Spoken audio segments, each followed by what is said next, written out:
जिस दिन भगवान के पावन चरणारविंद को प्राप्त करने का मौका मिल जाए तो समझिएगा कि फिर ये मानव का शरीर हमारा सिद्ध हो गया और जिससे हमको परमात्मा के पावन चरणारविंद का रस्तत्व मिल गया। पीछे आवाज नहीं आ रही है ग्राउंड के अंदर। मौका मिले संपूर्ण विश्व का कल्याण, संपूर्ण जगत का उद्धार,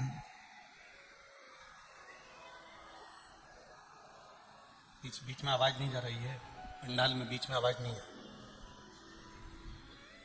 संपूर्ण विश्व का कल्याण, संपूर्ण जगत का उद्धार केवल एक प्रभु की अविरल भक्ति को प्राप्त करके किया जा सकता है। मैंने तेरे ही भरोसे बाबा, तेरे ही भरोसे हवा बिच उड़ती जावांगी बाबा, डोर हटो छड़ी नाम कटी जावांगी, भोले मैं तेरी पतन, शंभू मैं तेरी पतन, हवा बिच उड़ती जावांगी बाबा, डोर हटो छड़ी नाम कटी जावांगी। शिव कथा कहती है, भगवान शंकर का पावन चरित्र कर रहा है, शिव महापुराण की कथा कर रही है कि भक्ति और विश्वास ये दोनों जब बढ़ते चले जाते हैं, ये दोनों जब प्रबल होते चले जाते हैं, बढ़ते चले जाते हैं, तब कहीं ना कहीं मेरे देव अधिदेव महादेव का दर्शन, आवाज पकड़ रहा है, तब देव अधिदेव महादेव का दर्शन अवश्य प्राप्त हो जाता है। भक्ति के साथ में विश्वास का बढ़ना जरूरी है। आप करो भजन, आप करो स्मरण, स्मरण तो आप कर रहे हो, भजन तो आप कर रहे हो, भक्ति तो आप कर रहे हो, पर जिसकी भक्ति कर रहे हो, जिसका आप भजन कर रहे हो, जिसका आप स्मरण कर रहे हो, जिसका आप नाम जाप कर रहे हो, जिसका आप कीर्तन कर रहे हो, उसके प्रति यदि आपका विश्वास ही दृढ़ नहीं हो पाया, बेस कम कर दे बाबू, बेस कम कर दे, उसके प्रति यदि आपका विश्वास ही प्रबल नहीं हो पाया तो फिर आपका भक्ति करना बेकार।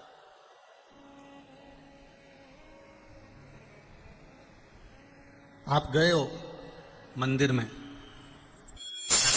आप गए हो भगवान के भजन में, आप गए हो भगवान के स्मरण में, भगवान की कीर्तन में,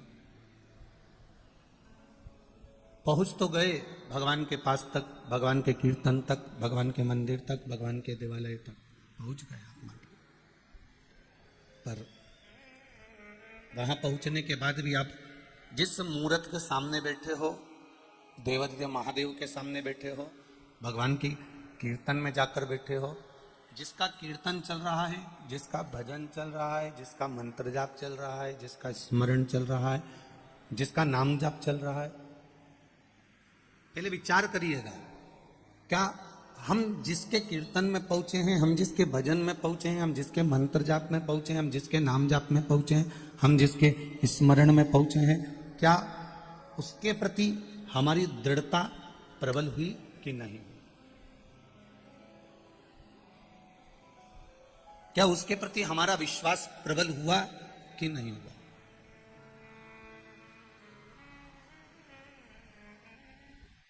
प्रत्येक जगह पर संसार का व्यक्ति जब भी जाता है अपने मन से जाता है।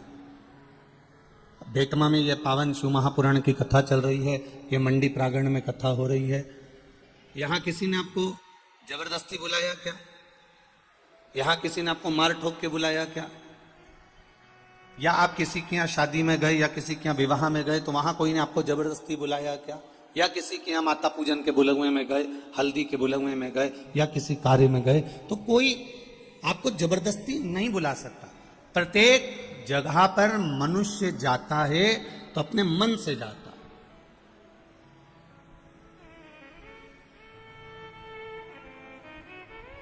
प्रत्येक जगह पर अगर मानव का देह जाएगा, मनुष्य जाएगा तो अपने मन से जाएगा। केवल एक स्थान ऐसा है जहां व्यक्ति कभी अपने मन से नहीं जाता, वो केवल एक शमशान है। शमशान में अगर मनुष्य जाता है तो मन से नहीं जाता, उसको अंत में उस जगह तक ले जाना पड़ता ही है, अंत में उस जगह तक जाना पड़ता ही है, क्योंकि अंतिम मुकाम, अंतिम बिंदु, अंतिम क्षण, अंतिम पल केवल वही है, केवल वही है, उसके सिवा कुछ। और अंत समय प्रभु आना पड़ेगा, वचन दिया तो निभाना पड़ेगा, आए ना आए प्रभु कुटुंब कबीरा, अंत समय प्रभु आना पड़ेगा, वचन दिया तो निभाना पड़ेगा। अंतिम बिंदु है जहां पर व्यक्ति जाना नहीं चाहता तो भी उसको जाना पड़ेगा, और यदि वो नहीं जाएगा तो भी उसको परिवार वाले बांध कर लेकर चले जाएंगे, परंतु उसको वहां तक जाना ही है, उसको अंत बिंदु तक पहुंचना ही है, वहां जाना ही है।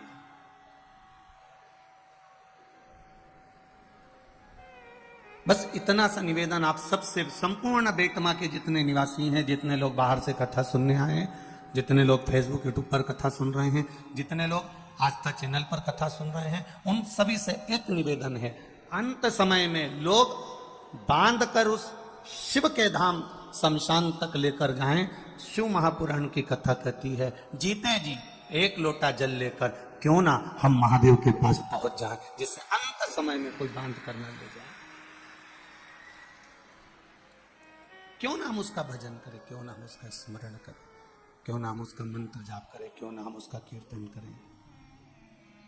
और जब हम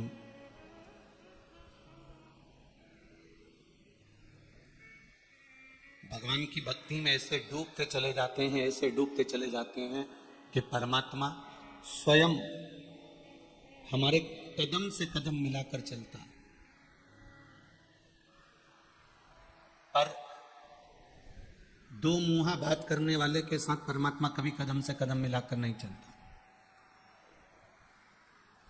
एक व्यक्ति वो होता है जो जन कल्याण का स्मरण करे, जैसे आप लोग बात बात में कह देते हो विश्व का, अरे बोलो जम के, विश्व का कल्याण हो। अब आपने तो कह दिया विश्व का कल्याण हो,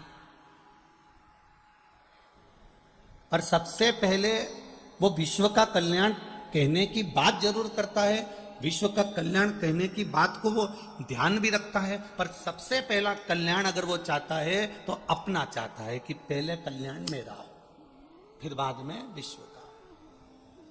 अब किसी ने कहा कि गुरुजी आप ऐसे कैसे कर सकते हो कि लोग कहते हैं कि विश्व का कल्याण और पहले अपना कल्याण चाहता, तो तुम प्रैक्टिकल करके देख लो।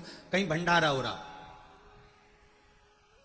कहीं भंडारा हो रहा, आज साहब हनुमान जी के मंदिर में भंडारा है, आज साहब ठाकुर जी के मंदिर में भंडारा है, आज साहब यहाँ पर अन्नकूट है, यहाँ भंडारा है, तो आप कैसे कह सकते हो कि विश्व का कल्याण करने वाला पहले अपना कल्याण। हाँ, ये कहीं भंडारा हो रहा है, भंडारा हो रहा है और भंडारा चल रहा है, और उस भंडारे में आप कह रहे हो कि हमने विश्व के कल्याण के लिए, जगत के कल्याण के लिए ये भंडारा रखा। पर देखा जाए तो भंडारा जैसे ही चालू हुआ, 2 पंगत पूरी हुई और तीसरी पंगत में तुमने पॉलीथिन में नुक्ती भर के, पूड़ी भर के, सेव भर के अलग रख दिया, और जैसे ही पहचान वाला आया पहले उसको उठा के दे दिया, घर ले जा, घर ले जा, घर ले जा। अब अभी क्या कह रहा था, विश्व का, अब कल्याण किसका कर रहा है? पहले बोलते जाओ बेटमा वाली चीजें, पहले किसका कल्याण कर रहा है? और अब एक तरफ कर रहा है विश्व का कल्याण, और दूसरी तरफ कर क्या रहा है? मारा वाला आया। अब फिर पंगत चालू हुई, भोजन चालू हुआ। पंगत में भी हम भोजन करने बैठे, वहां भी हमने विचार करा कि ये मेरा है, ये मेरा। विश्व का कल्याण हो, उसकी मूल आधार था। विश्व के कल्याण की मूल आधारशिला, सबसे पहली आधारशिला है कि हम परमार्थ में लगे रहे, अर्थात सर्वे भवन्तु सुखिनः, सबका कल्याण। और एक बात अपनी जिंदगी में उतार कर रखिएगा, एक बात अपने जीवन में उतारिएगा कि जब हम दूसरे के लिए जीना सीख जाते हैं, शिव महापुराण की कथा कहती है जब हम दूसरे के लिए जीना सीख जाते हैं तो हमारे लिए, हमारे परिवार के लिए हमें सोचने की जरूरत नहीं पड़ती है। जब हम दूसरे के लिए जीना सीख जाते हैं तो हमारे लिए और हमारे परिवार के लिए वो महादेव सोचना प्रारंभ कर देते हैं, फिर हमें नहीं सोचना पड़ता।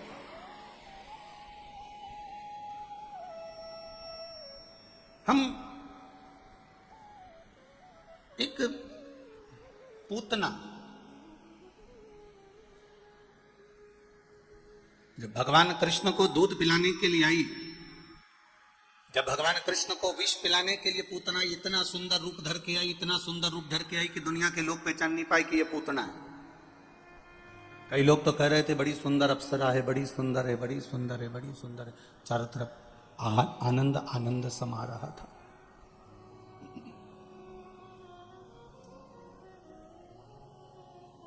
कई लोग कह रहे थे बड़ी सुंदर है।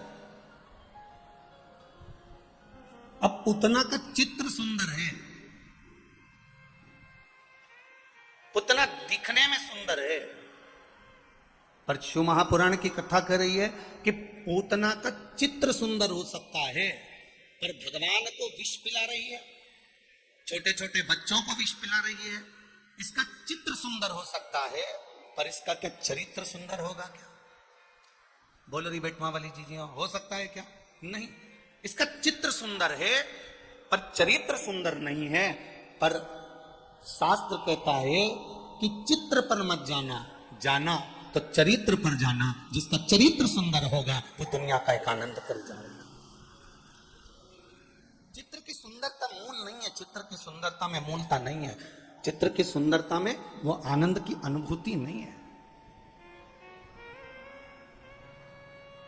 सबको देखना क्या सुंदर सुंदर दिखते हैं, और एक मेरे महादेव को देखना, गले में सांप, कानों में बिच्छू, ततैया का झुंडा, सिर पे जटा, तन पर भस्म, मृग छाला लपेटे हुए, डमरू, श्रृंगी, भृंगी, नंदी, सारे गण पास में, सबकी सब साथ में। जरा शंकर जी के अगर चित्र को देखोगे तो शंकर भगवान का चित्र इतना सुहाना नहीं लगेगा, क्योंकि उनके साथ में सांप भी है, बिच्छू भी है। कोई कोई को अगर दिखाओगे तो उनको भय भी लग जाएगा कि बताओ क्या देवता ऐसे होते हैं जिनके पास सांप होता है, जिनके पास डमरू होता है, जिनके पास त्रिशूल होता है, जिनके कानों में बिच्छू होता है, ततैयों का झुंडा होता है, मृगशाला पर बैठे होते हैं, तन पर भस्म रमा होता है। भले चित्र कैसा भी हो मेरे महादेव का, पर शिव महापुराण की कथा कहती है मेरे महादेव के चरित्र के आगे सारी दुनिया फीकी है, सारी दुनिया फीकी है। क्योंकि मेरा महादेव का जो चरित्र है, मेरे महादेव का जो एक आनंदमय स्वरूप है, ये सुख प्रदान करने वाला, ये आनंद देने वाला। उस पर किया गया भरोसा, उस पर किया गया विश्वास, उस पर किया गई दृढ़ता कभी हमें डूबने नहीं देती। पर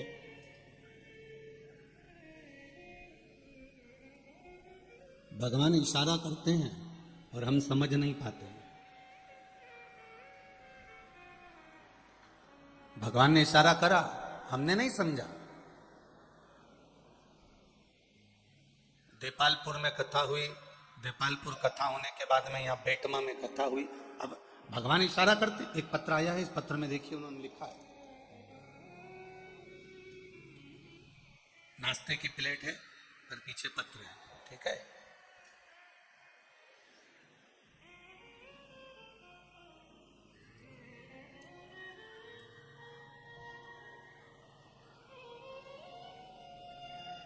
गुरुजी मेरा नाम रेखा मोहित है, इंदौर से आई हूँ। कहीं बैठी हो तो हाथ हिलाइएगा। आप ही हैं?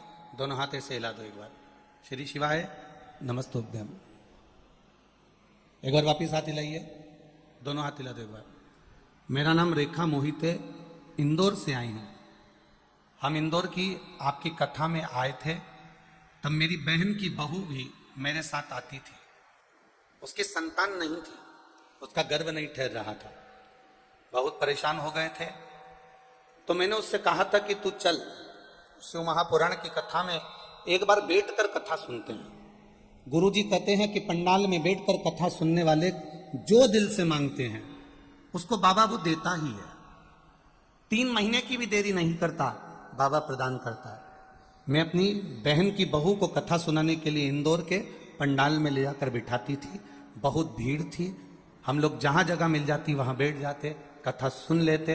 बाबा की कृपा ऐसी हुई, जहां संतान का सुख नहीं था, मैंने उससे कहा बस यहीं पर बैठकर कथा को सुनते सुनते बाबा से प्रार्थना कर। श्री शिवाय नमस्तुभ्यम का जाप किया, बाबा से प्रार्थना करी।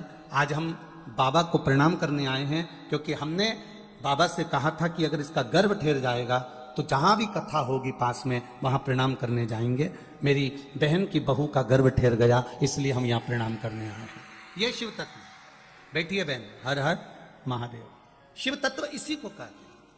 तेरी कृपा बिना न हिले एक भी अणु, लेते हैं श्वास तेरी कृपा से तनो तनो। बखान क्या करूं मैं राखों के ढेर का, चपटी भभूत में खजाना कुबेरा।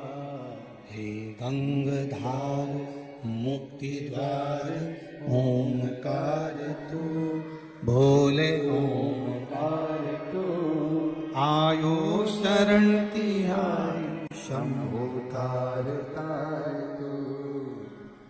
अभी कथा में कहा, मेरे भोलेनाथ ने, मेरे उगरदानी ने, मेरे त्रिकालदर्शी ने, मेरे कैलाशी ने, मेरे अविनाशी ने, मेरे कुबेरेश्वर महादेव ने, मेरे भंडारी महाकाल राजा ने, मेरे ओमकार नाथ ने, मेरे सिद्धेश्वर नाथ ने आपको मौका दिया है कि पंडाल में बैठकर शिव महापुराण की कथा सुनते सुनते अपने दिल की बात महादेव से कह दो। ये मौका फिर नहीं मिलना है। अपने हृदय की बात, अपने चित्त की बात, अपने मन की बात देवाधिदेव महादेव से कही जाए।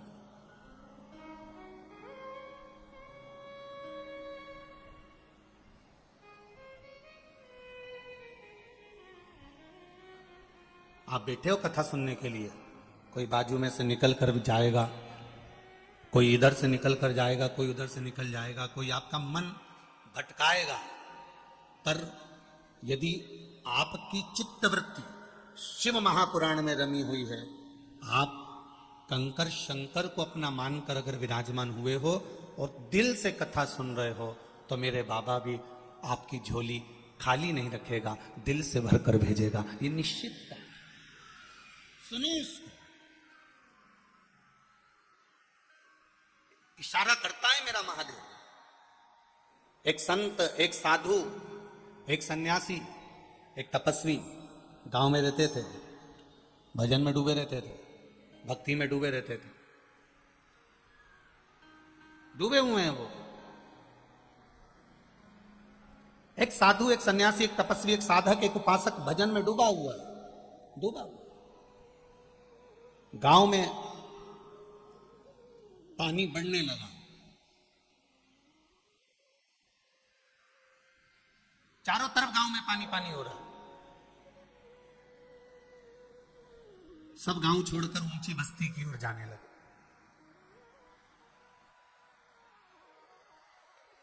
गांव का एक व्यक्ति आया गुरुजी के पास में, गुरुदेव पानी बहुत बढ़ रहा है, चारों तरफ जल ही जल हो रहा है, चलो अपन ऊपर बस्ती की ओर चल सकते हैं, ऊपर पहाड़ टीले पर ऊपर की ओर चल सकते हैं, सब लोग ऊपर जा रहे हैं, अपन भी ऊंचाई की ओर चलते हैं।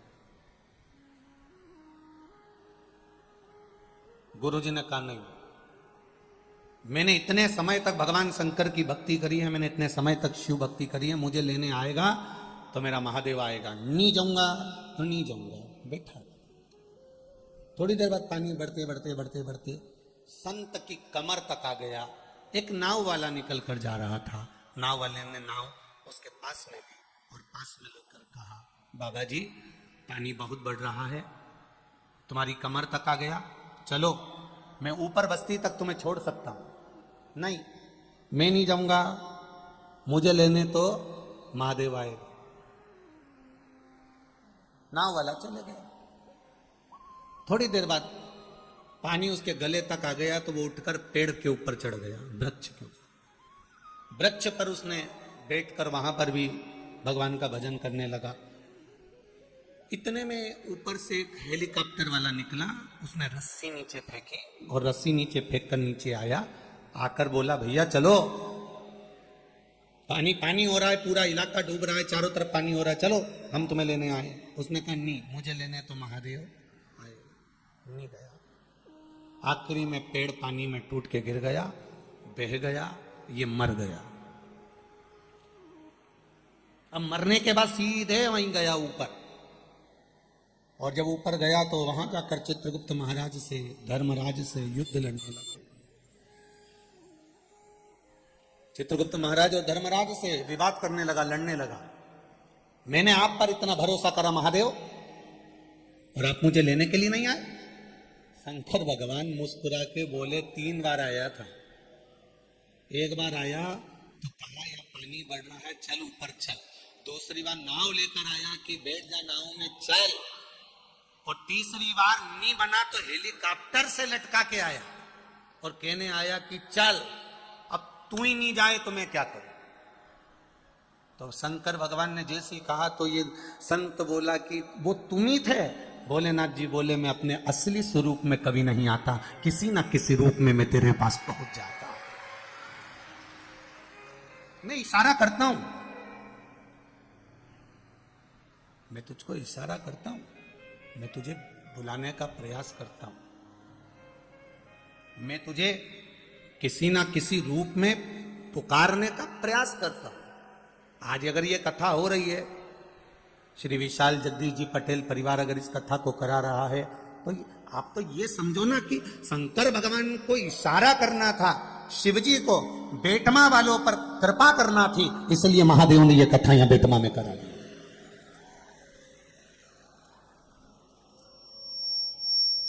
ये शिव की कृपा है, ये शंकर की उदारता, ये शंकर की करुणा है।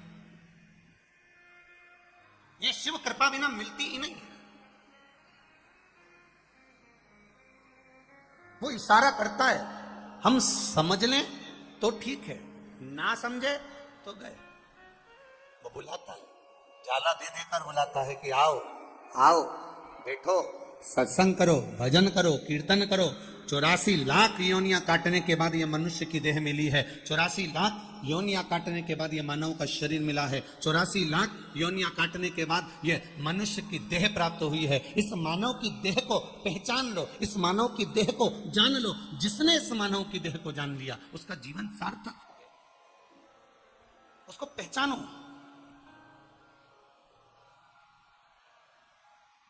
क्या चाहिए मेरे भोलेनाथ जी को? इस व्यासपीठ से कभी आपको कहा हो कि शंकर भगवान को तुम 56 भोग लगाओ, कभी इस व्यासपीठ से कहा हो कि शंकर भगवान को अंबर पीतांबर दो, कभी इस व्यासपीठ से कहा हो कि शंकर भगवान को इतना हीरा दे दो, कि सोना दे दो, कि चांदी दे दो, कि इतनी दौलत दे दो। कभी इस व्यासपीठ से ये नहीं कहा कि इतना धन, इतनी दौलत, इतनी संपदा, इतना वैभव दो। इस व्यासपीठ से केवल इतना कहा कि थोड़ा सा समय निकालकर 1 लोटा जल मेरे महादेव को दीजिए। वो जल अगर महादेव को दोगे तो निश्चित है कि महादेव भी आपके दरवाजे पर खड़े मिलेंगे। ज्यादा महादेव को कुछ दिया नहीं आपने, केवल दिया तो केवल 1 लोटा जल मेरे महादेव को समर्पित किया। केवल 1 लोटा जल महादेव को।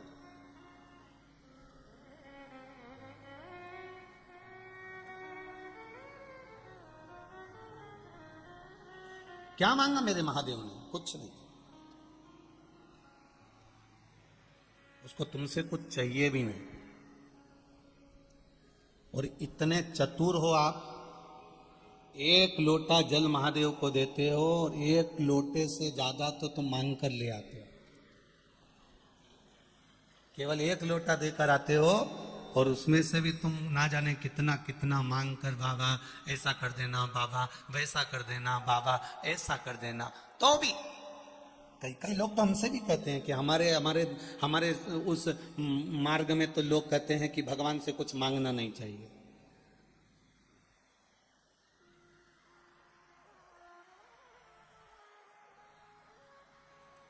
हम जिस संप्रदाय से जुड़े हैं वो पुष्टि मार्ग है, ब्रह्म संबंध है, इंदौर गोवर्धननाथ हवेली जी का।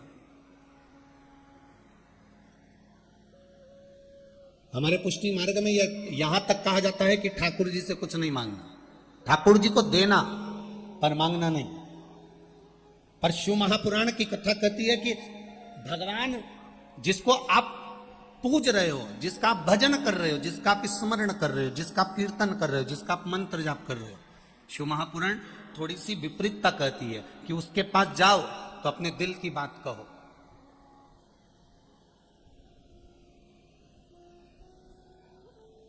यहां इतनी सारी माताएं बैठी है, पत्नी अपने पति को थाली में भोजन लगा कर देती है तो 2 रोटी रख देती है। मां अपने बेटे की थाली लगाती है तो कभी 2 रोटी नहीं रखती, उसकी थाली में 1 ही रोटी रखती है। तो क्या मां अपने बेटे की विरोधी है? क्या मां अपने बेटे से दुश्मनी रखती है? पत्नी को इसी बात का गुस्सा आता है कि मैं थाली लगाती हूं तो 2 रोटी अच्छी घी में ऐसे तरबतर करके और 2 रोटी रख देती हूं तुम्हारी थाली में, तुम अच्छे से खा लेते हो। और तुम्हारी मम्मी जब भी वे तुम्हारी थाली लगाए, तुम्हारी बहन, तुम्हारी माता जब भी वे तुम्हारी थाली लगाए 1 ही रोटी रखती है। कारण क्या है? ये क्या कारण है? बहू तुम्हारी पत्नी तुम्हारी थाली में 2 रोटी रख रही है और मां उस भोजन की थाली में 1 रोटी रख रही है। उसका कारण कोई मां से पूछे तो मां बता सकती है। मां से पूछा गया कि मां तुम अपने बेटे की थाली में 1 रोटी क्यों रखती हो? तो मां कहती है कि मेरा बेटा जब भोजन करेगा और भोजन करते करते कहेगा मां आज दाल अच्छी बनी है, कड़ी अच्छी बनी है, ला 1 रोटी और ला, तो मां प्रसन्न हो जाती है कि मेरे बेटे ने मुझसे मांगा। अब तुमने तो पहले ही धर्म पत्नी ने 2 रोटी ऐसे घी में भिड़ा के, क्योंकि आलसन तो ठहरी, अब उसने कहा बार बार जाऊं नहीं, तो उन्हें से घी में भिड़ू के और 2 रोटी धर दी और 2 रोटी और सामने प्लेट में ले जाके धर दी। धरी हो ये निपटी जाए तो ये खा लीजिए। अब 2 इधर रखी, 2 इधर रखी, भले वो सूख रही हो, पापड़ हो रही हो, कड़ली हो रही हो, उसे कोई मतलब नहीं। अब वो तो बढ़िया रोटी वोटी जिमा के, क्योंकि उसको भी जल्दी हो रही थी कि जल्दी खाए तो मैं भी निपटाऊं। पर मां होती है,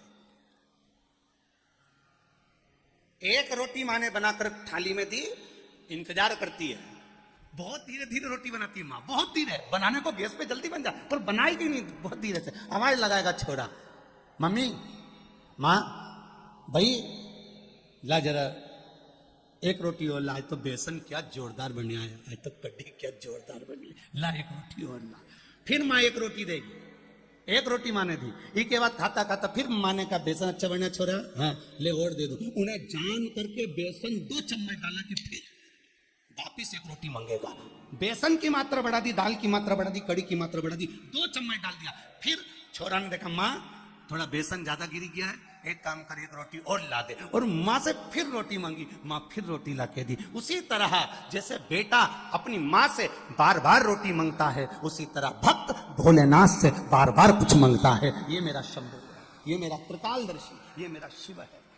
भक्त भगवान से 1 लोटा जल चढ़ाता है और कहता है मेरी बहू के संतान ने, बाबा कहे पशुपति व्रत कर लिया, ये कर लिया, वो स्मरण करता रहा, अब संतान भी हो गए, फिर क्या मेरे छोरा की नौकरी नहीं। ये सुख और दुख, ये 2 पहलू हमारे जीवन में चलते रहते हैं, ये जब तक नहीं होंगे तब तक सुख का अनुभव नहीं होगा।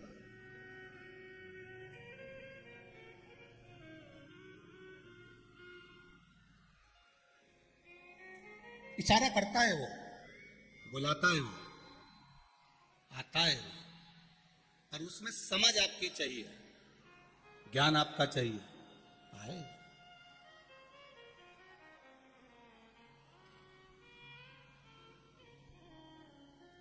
खाली न जाता कोई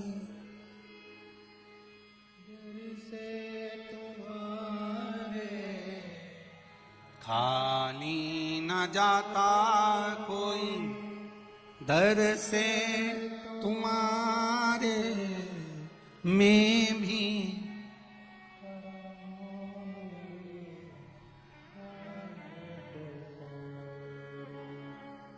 अपने हृदय से लगा लो गिरा जा रहा हूँ उठा लो प्रभु अपने दर से अब तो न टालो गिरा जा रहा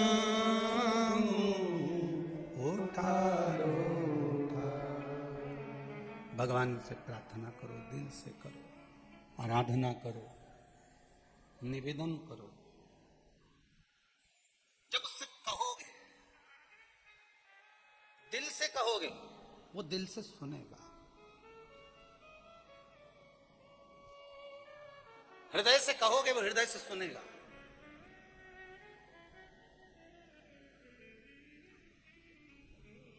महाराज बस जब वो इशारा करे तब आपको समझना, मेरा भोलेनाथ कभी तुम्हारे सामने नहीं आएगा। मेरा ओगरदानी, मेरा त्रिकालदर्शी, मेरा कैलाशी, मेरा अविनाशी, मेरा शिव तुम्हारे पास कभी नहीं आएगा। पर किसी ना किसी रूप में, किसी ना किसी के रूप में, कोई ना कोई के रूप में वो तुम्हारे पास आकर खड़ा हो जाएगा। किसी ना किसी रूप में वो तुम्हारे पास में आकर खड़ा हो। उस समय आपको केवल जानना है कि मेरा महादेव नहीं आया, पर मेरा महादेव किसी को भेजा जरूर। मेरा महादेव नहीं आया है, पर मेरा महादेव किसी को भेजा जरूर है।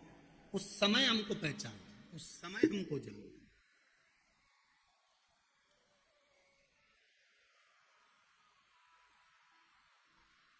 आप इतने सारी संख्या में आए हो, लाखों की संख्या में आप लोग यहां पहुंचे हो।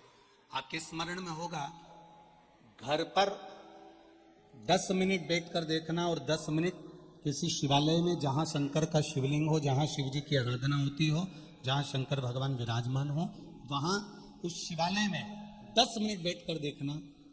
दुनिया की शीतलता, दुनिया की शांति, दुनिया का सबसे बड़ा सुकून कहीं मिले ना मिले, पर किसी शिवालय में जहां शंकर भगवान का शिवलिंग विराजमान है, उस शिवालय में थोड़ी देर जाकर बैठना। दुनिया की सबसे बड़ी शीतलता।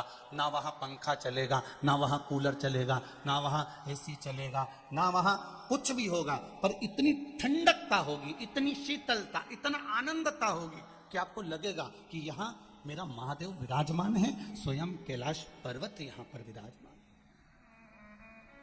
स्वयं कैलाश पर्वत।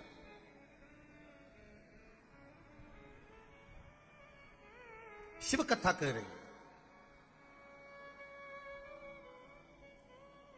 जन्म देने वाला वो, मारने वाला वो, बचाने वाला वो। जैसे दधीची ऋषि की अस्थियों को लेकर चले गए देवता, और दधीची ऋषि ने अपने तन को भस्म कर लिया, और उनकी धर्म पत्नी सुवाच को मालूम पड़ा कि मेरा पति चले गया और मैं गर्भ से हूं, मेरे गर्भ में संतान है, और ये गर्भित संतान मैं क्यों जन्म दूं? अब इस संतान, इस संतान को जन्म देने से मुझे लाभ क्या है? इस संतान को जन्म देने से मुझे फायदा क्या है? जब मेरा पति चले गया तो इस संतान को मैं क्यों जन्म दूं? किस लिए जन्म दूं? विचार करा। पीपल के वृक्ष के नीचे 2 पत्थर उठाकर सुवार्च ने अपने गर्भ पर मारना प्रारंभ करा। जब गर्भ पर अपने पत्थर से प्रहार करने लगी तो देवाधिदेव महादेव वहां प्रकट हो गए। क्या कर रही हो सुवार्च?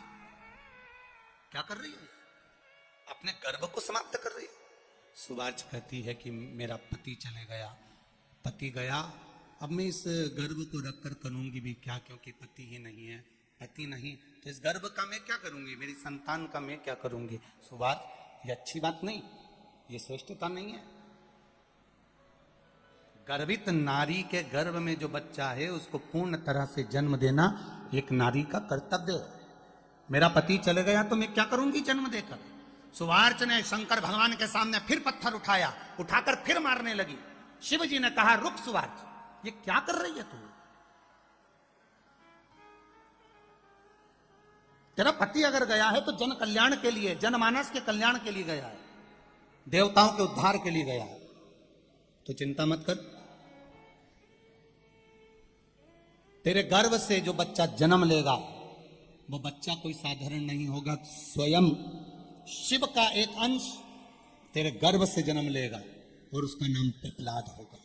तो क्यों साधारण शिव नारी बनकर रहती है? क्यों? कई माताएं कहती हैं कि हमारे यहाँ हमने किसी से पूछा था तो किसी गुरुजी ने बताया था कि गर्भवती नारी को शंकर जी के मंदिर नहीं जाना चाहिए।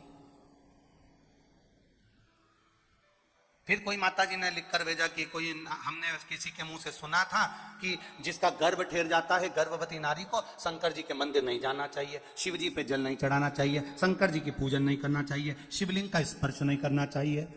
पहले तो जिसने तुमको बताया कि गर्भवती नारी शंकर के मंदिर नहीं जा सकती, गर्भवती नारी शंकर जी की पूजन नहीं कर सकती, गर्भवती नारी शंकर जी को जल नहीं चढ़ा सकती, गर्भवती नारी शिव जी का भजन नहीं कर सकती, ये कौन सी पुराण में लिखा है? कौन सी पुराण में लिखा है? कौन से शास्त्र में लिखा है कि गर्भवती नारी को शिव जी का भजन नहीं करना चाहिए? यहां शिव महापुराण की कथा कर रही है, पिपलाद की कथा कर रही है कि पिपलाद की मां सुवार्च गर्भ से है और गर्भ को नष्ट कर रही है, तो देवादिदेव महादेव आकर बचा रहे हैं और शंकर जी कर रहे हैं। तो चिंता मत कर सुवार्च, तेरे गर्भ में जो संतान है वो शंकर का ही एक अंश रहेगा और उसका नाम पिपलाद होगा। शिव जी ने वचन दे दिया, जो नारी गर्भ अवस्था के समय पर भी मेरा दर्शन करती है, जो नारी गर्भ अवस्था के समय पर भी शिव की आराधना करती है, उसके गर्भ से जो संतान पैदा होती है वो कभी विकलांग पैदा नहीं होती, वो संपूर्ण पैदा होती है। ये शिव आराधना होती है। वो मंदबुद्धि नहीं होगा, वो शरीर से विकलांग नहीं होगा, वो कष्टप्रद नहीं होगा।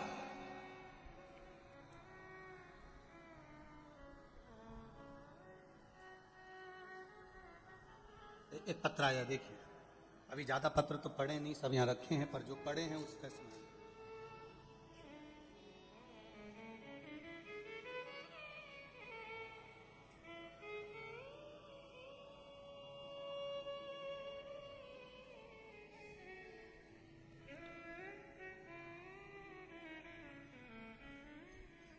प्रियांशी अजमेरा, जिला इंदौर, इनायतपुरा बेटमा से हूँ, मध्य प्रदेश।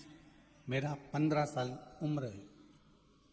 कहीं बैठी हो तो हाथ हिलाइएगा, जहाँ कहीं भी बैठी हो दोनों हाथ अवश्य हिलाइएगा। प्रियांशी अजमेरा, जिला इंदौर, इनायतपुरा बेटमा से हूँ। उधर हैं क्या? हाँ तो हाथ हिला दीजिएगा एक बार। हाँ दोनों हाथ ऐसे हिला दो। आस्था वालों को दिख गए क्या? हाँ दोनों हाथ ऐसे हिला बेटा प्रियांशी, जहां कहीं भी बैठे। अच्छा साउंड के पीछे दबी हुई है क्या?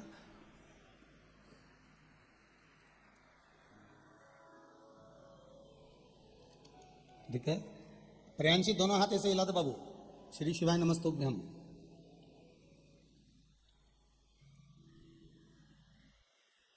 मेरा नाम प्रियांशी अजमेरा है, जिला इंदौर, बेटमा, इनायतपुरा से है। मेरे दादाजी के घुटने में, पीठ में, गर्दन में दर्द रहता था, तकलीफ रहती थी। सारे इंदौर के डॉक्टरों को दिखा लिया, सबकी गोलियां खा ली, दवाई खा ली, एक्सरे करवा लिया, सब कुछ हो गया, पर उनका शरीर ठीक नहीं हो पा रहा था। गुरुदेव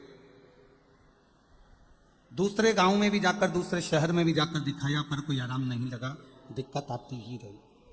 तब टीवी पर आपकी कथा सुनी, श्री शिवाय नमस्तुभ्यम का जाप करते, एक बेलपत्र बाबा को चढ़ाते, वही बेलपत्र उठाकर लाते, शिव जी को जल चढ़ाते, वही जल लेकर आते और हमने वो जल दादाजी को देना प्रारंभ करा।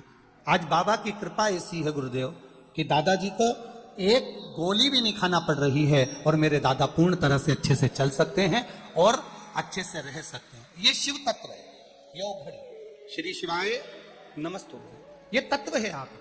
बैठिए बेटा प्रियांश, शिव तत्व है यह।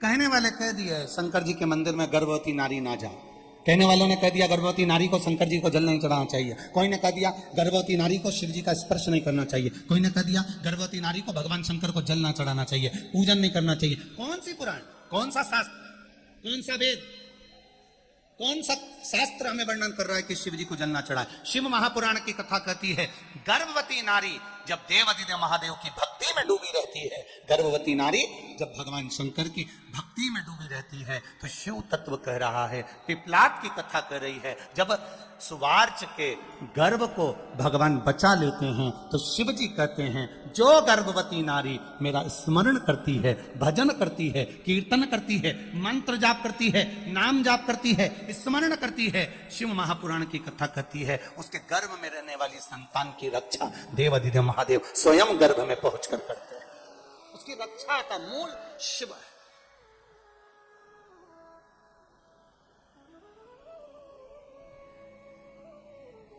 भोला सब दुख काटो ओ भोला सब दुख काटो, शिव शंकर जपो तेरी माला, भोले बाबा जपो तेरी माला, भोला सब दुख काटो ओ भोला सब दुख काटो। शिव कथा कह रही, भगवान शिव की भक्ति कर रही। कोई अच्छा ज्ञान देना, वहां जाकर बैठने का प्रयास करो।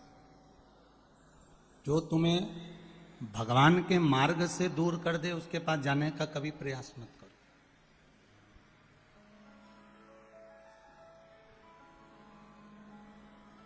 बुरे व्यक्ति से मुंह मिलाने से अच्छा है, बुरे व्यक्ति से विवाद करने से अच्छा है, बुरे व्यक्ति से लड़ाई झगड़ा करने से अच्छा है कि बुरे व्यक्ति से थोड़ी सी दूरी बना। बोलो नहीं, लड़ो नहीं, झगड़ो नहीं, थोड़ी दूरी बना लो।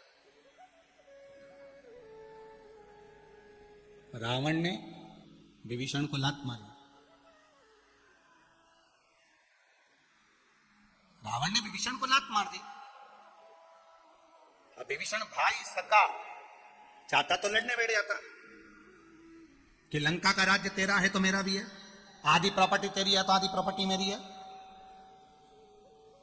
लंकाधिपति रावण ने विभीषण को लात मारी और विभीषण के मुख से शब्द नहीं निकला। विभीषण उठकर लात मारते से रावण ने जैसे लात मारी, विभीषण उठकर चल दिया, प्रणाम करा, नमन करा, दंडवत करा और विभीषण उठकर चला, बाहर निकला। विभीषण के जितने पक्ष वाले थे उन्होंने विभीषण से पूछा, क्यों विभीषण, तू भी शूरवीर है, तू भी योद्धा है, तेरा भाई भी शूरवीर है, वो भी योद्धा है,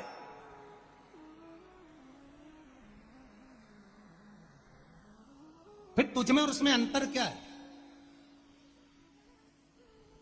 तू डर गया क्या? तू डर गया क्या तेरे भाई से? ना ना ना ना, विभीषण ने कहा ऐसी कोई बात नहीं है। विभीषण ने कहा मेरे भाई में और मुझ में केवल एक अंतर बड़ा है, मेरे भाई के पास में लंका का राज्य है, मेरे भाई के पास में सोना ही सोना है, गोल्ड ही गोल्ड है, मेरे भाई के पास में वैभव ही वैभव है, मेरा भाई पुण्यशाली है।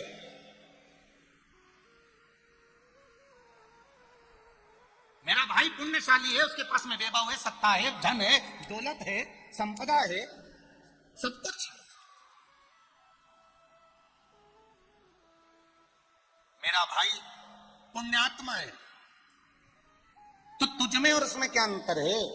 विभीषण ने कहा हम दोनों भाई में केवल एक अंतर है, ये पुण्य आत्मा है। और विभीषण कहते हैं मैं धर्मात्मा हूं। पुण्य आत्मा और धर्मात्मा में जमीन और आसमान का अंतर होता है। पुण्य आत्मा और धर्मात्मा में जमीन आसमान का अंतर होता है। पुण्य आत्मा के पास में धन हो सकता है, दौलत हो सकती है, संपदा हो सकती है, वैभव हो सकता है, सत्ता हो सकती है, गाड़ी बंगला सब कुछ हो सकता है। और धर्मात्मा के पास में कुछ भी नहीं होता है, तो भी उसके पास में राम, कृष्ण और शिव होता है, इसलिए वो धर्मात्मा कहलाता है। उसके पास में सब कुछ है, पर मेरे पास में राम भी है, कृष्ण भी है, शिव भी है।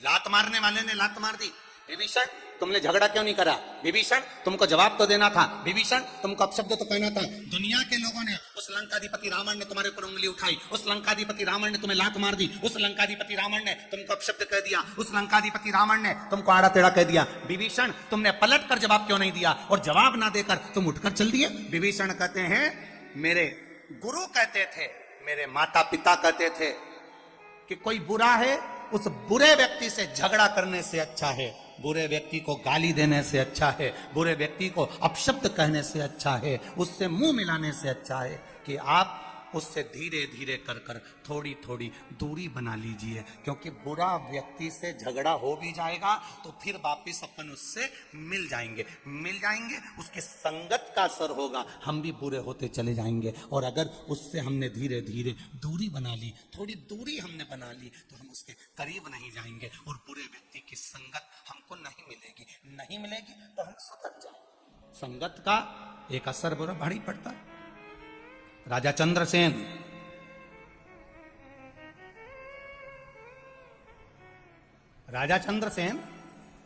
कितना प्रतापी राजा, और चंद्रसेन के पास में एक हाथी था, बड़ा सुंदर हाथी, जिसका नाम महिलामुखी था।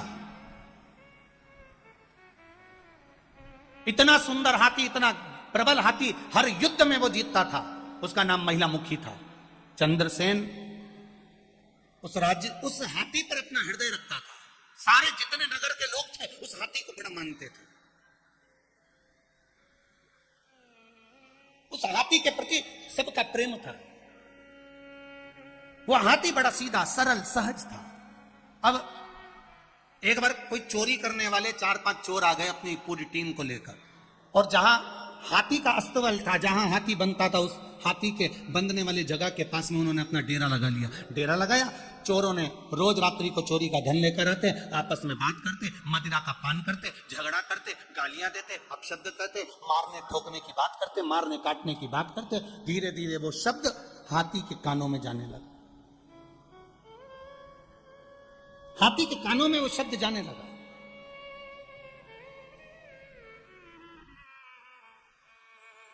अब हाथी के कानों में जब शब्द जाने लगा, महिला मुखी हाथी के कानों में शब्द गया, शब्द जाते जाते जाते जाते हाथी के भीतर वो चोरों की बात इतनी भर गई, मारने काटने की बात इतनी भर गई कि हाथी को आज गुस्सा आ गया। एरावत उस महिला मुखी हाथी ने तुरंत अपने महावत को सूंड में लपेट कर जमीन पर पटक कर मार दिया। राजा को सूचना मिली, राजा आए, देखा महावत मारा गया। राजा ने फिर दूसरा महावत रखा, हाथी ने फिर मार दिया। राजा ने फिर दूसरा महावत रखा, हाथी ने फिर मार दिया। बार बार 4 महावत को हाथी मार चुका था। आखिरी में राजा को समझ में नहीं आया, पूरे नगर के लोग कहते थे इतना बढ़िया, इतना बढ़िया, इतना बढ़िया है, इसको हो क्या गया, आखिर हुआ क्या इसको जो ये मारे जा रहा है। एक वैद्य जी को बुलाया, वैद्य जी से कहा जरा हाथी का इलाज करिए। हाथी को देखा तो हाथी में कोई रोग तो था नहीं, वैद्य जी ने फिर भी दवाई औषधि दे दी। फिर विचार करा आखिर इस हाथी को हुआ क्या, इसको इतना गुस्सा क्यों आ रहा है, इतना क्रोध क्यों आ रहा है, ये लोगों को मार क्यों रहा है, ये मारने का कारण क्या है, आखिर क्या बात है। तब वैद्य जी ने अंदाजा लगाया, जहां हाथी रहता था वहां वैद्य जी रहे। रात को चोरों की बात सुनते, वो गालियां देते, अपशब्द कहते, मारने काटने की बात करते, तो वैद्य जी के कानों में वो शब्द गया। वैद्य जी को लग गया ये हाथी अच्छा था, पर इसने ये चोरों की बात सुन सुन के अपने भीतर क्रोध को उत्पन्न कर लिया, इसलिए ये सबको मार रहा है। बस करना क्या था, राजा से कहा जहां चोर बैठते हैं वहां सत्संग चालू कराओ, प्रवचन चालू कराओ, भजन चालू कराओ, कीर्तन चालू कराओ। जैसे ही भजन कीर्तन सत्संग चालू हुआ, रोज का प्रवचन, रोज का कथा, रोज का सत्संग चालू हुआ, हाथी फिर वैसा की वैसा ही हो गया। क्यों? क्योंकि थोड़ी देर की कुसंगति जब व्यक्ति को मिलती है, थोड़ी देर का कुसंगत व्यक्ति को जब मिलता है, बेकार व्यक्ति का संग जब थोड़ी देर का किसी को मिलता है, तो उसको उस संग का साथ मिलते मिलते उसको भी अंदर से क्रोध जागने लगता है। अभी रुक, मैं अभी मार के आता हूं, अभी रुक, मैं उसको काट कर आता हूं। ये भीतर संगत का असर है। और कोई अच्छे व्यक्ति की संगति में अगर कोई व्यक्ति पहुंच जाता है तो उसका क्रोध अपने आप शांत हो जाता है, वो सरल और सहज हो जाता है। फिर उसमें विवाद नहीं रहता, उसमें केवल भगवान के प्रति गुणगान रहता है, केवल शिव तत्व।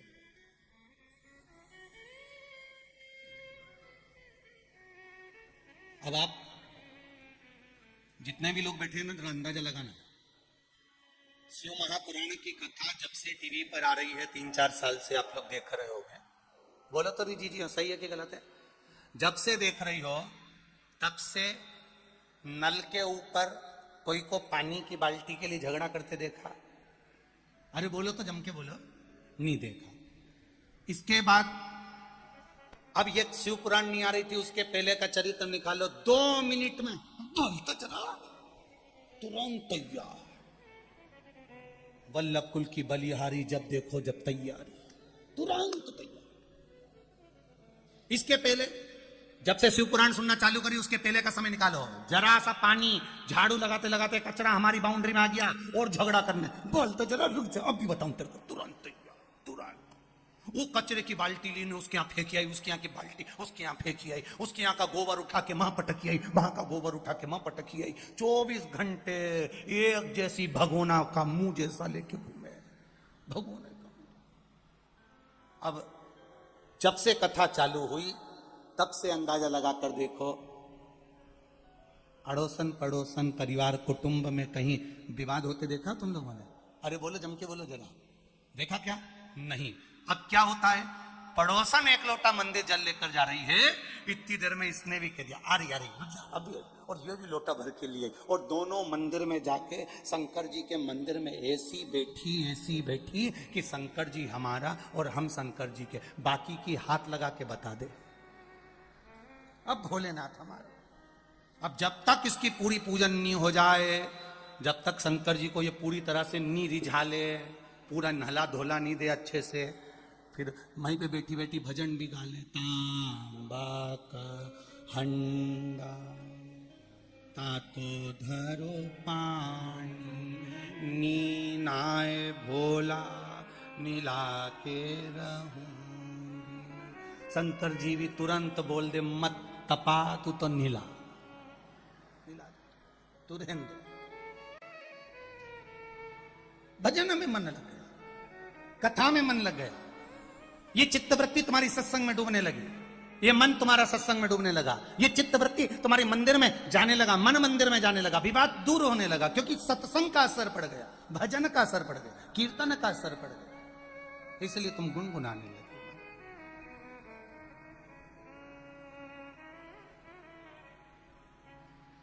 तुम आना भोले बाबा, तुम आना भोले बाबा मेरे मकान में, तेरा डमरू डम डम बाजे सारे जहान में। तुम आना भोले बाबा, तुम आना पर बैठकर भगवान देवाधिदेव महादेव से प्रार्थना करें, दिल से भगवान शिव से विनती करें, निवेदन। श्री शिवा नमस्तु, श्री शिवा नमस्तु, श्री शिवा नमस्तु, श्री शिवा नमस्तु, श्री शिवा नमस्तु। भोला सब दुख काटो मारा, ओ भोला सब दुख काटो मारा। शिव शंकर जपो तेरी माँ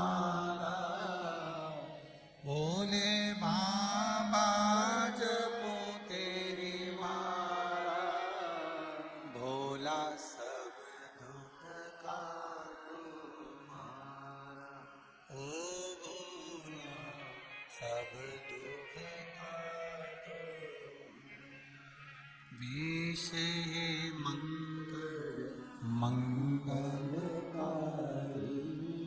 वेश है मंगलकारी, शमशान वासी हमारा,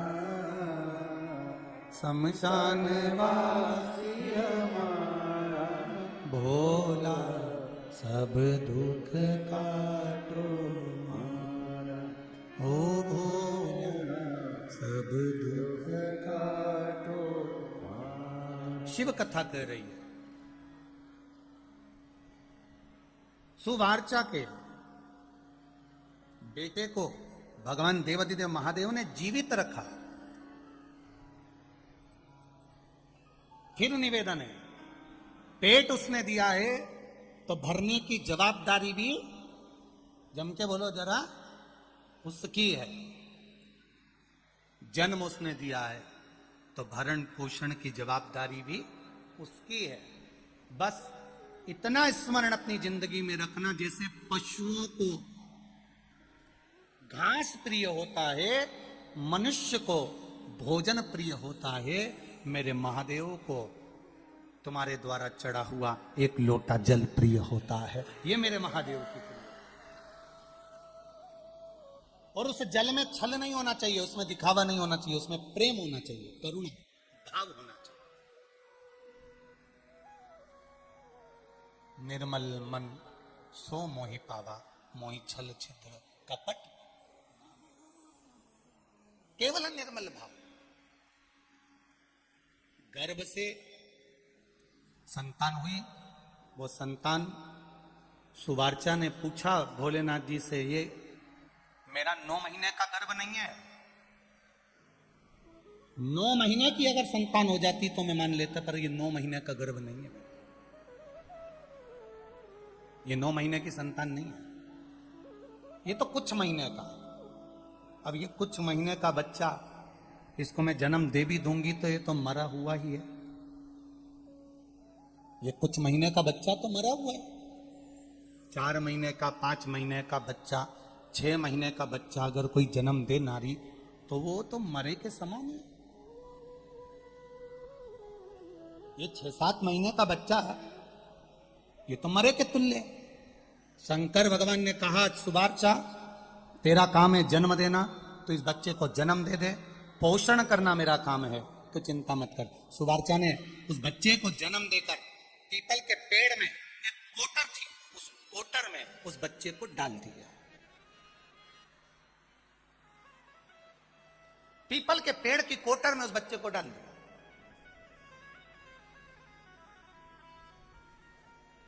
एक पीपल के वृक्ष में 52,000 ब्राह्मण का निवास होता है। एक पीपल के वृक्ष में कितने ब्राह्मणों का निवास है? बोलो बोलो, जम के बोलो जरा। 52,000 ब्राह्मण का निवास एक पीपल के वृक्ष में होता है महाराज। शिव महापुराण की कथा कहती है, कभी मौका मिले कहीं पर तुम्हारे घर में, दीवाल में, तुम्हारे घर की आंगन में कहीं पीपल का पौधा अगर लग जाता है तो उसको ऐसे ही उखाड़ के नहीं फेंकना चाहिए, उसको उखाड़ कर ले जाकर कहीं जंगल में, कहीं ऐसी जगह जहां पर इस पीपल का भरण पोषण हो जाए, पानी मिल जाए और किसी पथिक को छांव मिल जाए, ऐसी जगह पर उस पीपल को निकालकर लगा देने से 52,000 ब्राह्मण के पेट भरने के बराबर पुण्य प्राप्त हो जाता है। एक पीपल के वृक्ष को रोपित करना। एक पीपल के वृक्ष में 52,000 ब्राह्मण का वासा होता है। जितनी ब्राह्मण को शुद्धता चाहिए उतनी पीपल के वृक्ष को शुद्धता चाहिए, उतनी शुद्धता। अब पीपल के वृक्ष की कोटर में सुवार्चा ने अपने बच्चे को पटक दिया और पति के लिए सुवार्चा खुद सती हो गई। पति के लिए सती तो हो गई, पर कोटर में पड़ा हुआ बच्चा बिलख रहा। उसकी केवल एक पिंड की आकृति का वो बालक पड़ा हुआ। धीरे धीरे पीपल का जो वृक्ष होता है, ये अपने आप में औषधि देने वाला होता है, अपने आप में औषधि, अपने आप में औषधि है पीपल का।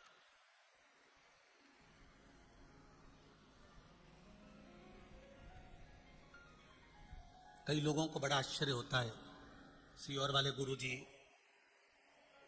कुछ भी बताते रहते हैं। सीहोर वाले गुरुजी बता देते हैं पीपल के पत्ते का ये प्रयोग करो, बेलपत्री के पत्ते का ये प्रयोग करो। किसी किसी को लगता भी होगा कि ये महाराज जी तो कहीं बैठे बैठे टोट के बताते रहते हैं, पर जिसने गीता प्रेस गोरखपुर की शिव महापुराण की कथा एक बार पढ़ी हो, लिंग पुराण पढ़ी हो, नर्मदा पुराण पढ़ी हो, स्कंद पुराण पढ़ी हो, पद्म पुराण पढ़ी हो, ब्रह्मवर्ता पुराण पढ़ी हो, वराह पुराण पढ़ी हो, मत्स्य पुराण पढ़ी हो, गीता प्रेस गोरखपुर की एक एक पुराण को अगर जिसने ध्यान से पढ़ा होगा, जिसने स्मरण में उतारा होगा, उसको शिवजी पे चढ़ी हुई वस्तु कोई टोट कर नजर नहीं आएगी। वो वस्तु जो चढ़ा रहे हो उसमें आपके जीवन की एक राह नजर आएगी कि इसमें हमें चलना कैसे है। एक पत्र आया है बड़ा सुंदर, देखिए।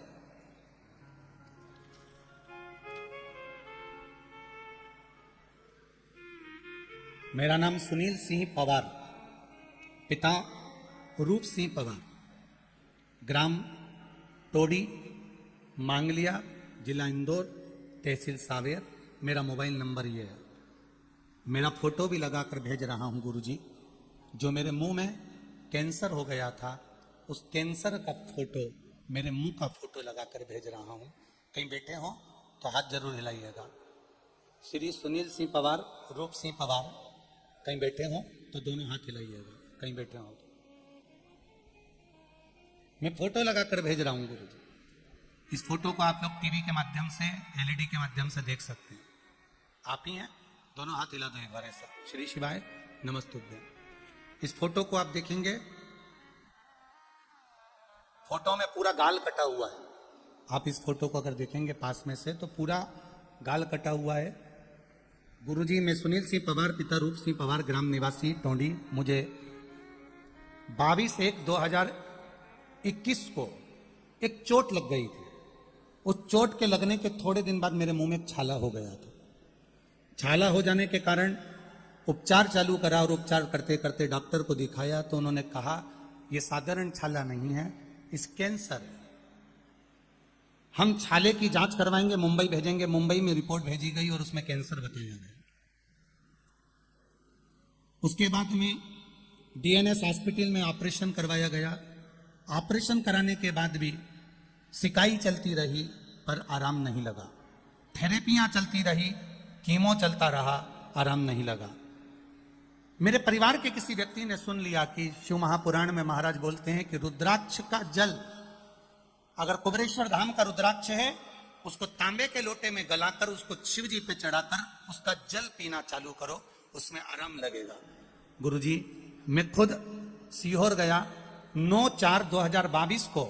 जब मेरे कीमो चलने लगे, मेरा शरीर ठीक नहीं हो रहा था, तब मैं सीहोर पहुंच गया।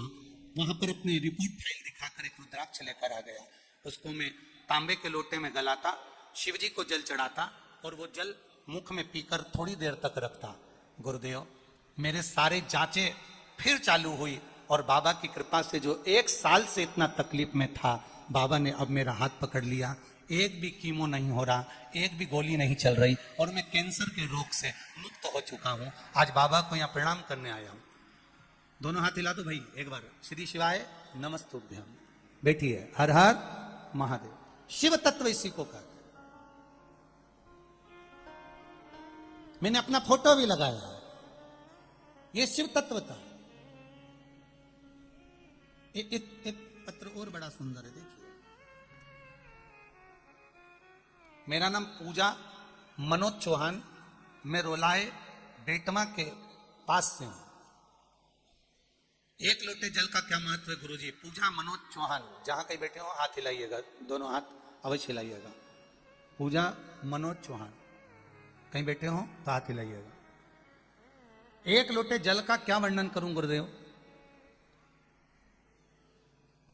मेरी एक बेटी है, उसका नाम प्रियांशी चौहान है, मेरी 8 साल की है गुरुदेव। उसके बाद हमें कोई संतान नहीं हुई और मेरे भैया संजय रानू बघेला, उनकी शादी को 19 साल हो गए, कोई संतान नहीं। तब शिव महापुराण की कथा टीवी पर सुने, 1 लोटे जल की महत्वता को जाना शिव जी को जल चढ़ाना प्रारंभ करा। 19 साल हो गए थे, संतान नहीं थी उनके यहाँ भी, और मेरे यहाँ 8 साल की बेटी होने के बाद कोई संतान नहीं थी। 24/4/2022 को हम लोग गाड़ी कर कर सीहोर पहुंच गए। बाबा के धाम में पहुंचकर हमने वहां से एक रुद्राक्ष प्राप्त किया, विनती करी, निवेदन करा, कंकर शंकर की पूजन करी, शिव जी को 1 लोटा जल चढ़ाने लगे। बाबा से प्रार्थना करके आए कि मेरे ये भाभी को भी संतान हो और मेरे यहाँ भी संतान की प्राप्ति हो। बाबा की क्या कृपा हुई गुरुदेव। 29/12/2022 में बाबा की कृपा से मेरी उस भाभी के यहाँ भी और मेरे यहाँ भी एक एक पुत्र की प्राप्ति हुई। ये मेरे शिव की कृपा है, ये औघड़ी की दया। बैठिए, श्री शिवाय नमस्ते। ये शिव तत्व है, इसको जानना पहचानना बहुत कठिन। एक पीपल के वृक्ष में क्या बल होता है, ये पिपलाद की कथा कर रही है। एक पीपल के वृक्ष में कितना बल हो सकता, क्या बल हो सकता। कोटर में बालक पड़ा है, देवादिदेव महादेव ने कृपा करी, थोड़ा सा पीपल का पत्ता उसके ऊपर गिरा, उसको दबाया, दूसरा पत्ता उसके ऊपर गिरा, फिर दबाया। मेरे महादेव की कृपा से पीपल की जो कोटर थी वो मां के गर्भ जैसी बन गई और बच्चा उस गर्भ में रहता रहा। धीरे धीरे धीरे धीरे धीरे धीरे वो बच्चा जब 9 महीने का पूर्ण हो गया, उसका फिर धीरे धीरे उन्नति की ओर बढ़ना प्रारंभ करा। तब पीपल के फल नीचे गिरते, उस कोटर में जाते, उस कोटर में वो पीपल के फल का दूध वो बच्चा पीने लगा। पीपल के पत्ते का दूध, पीपल के फल का दूध वो बच्चा पीने लगा। धीरे धीरे वो बच्चा और बड़ा हो गया। थोड़ा बड़ा होने के बाद पीपल के वृक्ष से वो बच्चा प्रकट हुआ, और पीपल के वृक्ष से प्रकट हुआ तो देवादिदेव महादेव ने आकर दर्शन दिया। मेरा नाम क्या है बाबा? शंकर भगवान ने कहा, तुम पीपल के वृक्ष के अंदर रहकर बड़े हुए हो, पले हो, तुम्हारा जन्म पीपल के वृक्ष से हुआ है, इसलिए तुम्हारा नाम पिपलाद होगा। क्या नाम होगा? पिपलाद। तुम्हारा नाम पिपलाद होगा। मेरा इस संसार सागर में जन्म क्यों हुआ है, किस लिए पैदा हुआ है?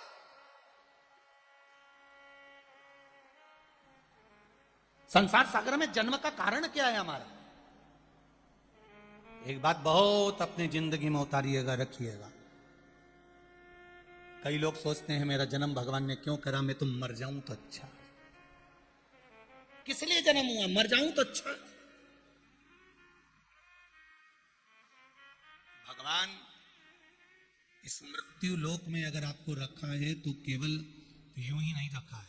पहले भी कथा में काज फिर कहते हैं, इतनी सारी बहुएं बैठी हैं, इतनी सारी माताएं बैठी हैं, अपने कमरे में ये बहुएं, ये माताएं हटाले का सामान कभी नहीं रखती है। अपने कमरे में ये बहुएं, ये माताएं हमेशा अच्छा सामान रखती है। खुद का फोटो होगा तो रखेगी, पति का फोटो होगा तो रखेगी, अच्छा वीआईपी सामान गुलदस्ता होगा तो रखेगी, कोई अच्छी चीज होगी तो अपने कमरे में रखेगी। कोई फालतू का सामान,